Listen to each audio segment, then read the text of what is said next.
Nung kami ay nasa Sorsogon, hindi ko na pahamaan pa kasi baka antugin pa.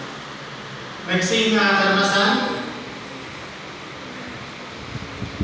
Nung kami ay magkaroon ng prosedyo sa Manila, Quirino, samantalang ako ay nasa Kawayan, sabi niya, Manoy, punta ka ng Manila sapagkat parang hindi ko kakayanin. Yung kanyang paa ay dalawang bigsa ng mga hirap siya magmanayo. Hanggang sa pumunta ko doon, sabi niya, ang gawin mo ang isang topic lang muna hanggang kaya ko. Hanggang pag kaya ko na, pupunta ulit ako. Ganun din nung nangyari doon sa Cagayan. Binigyan niya ako ng dalawang topic. Sabi niya, talagang hindi ko kaya. Pupunta ako ng Santiago, 5 oras ang biyahe, 6 oras. Hindi ko kakayanin. Pwede ikaw na maganda sa pagka.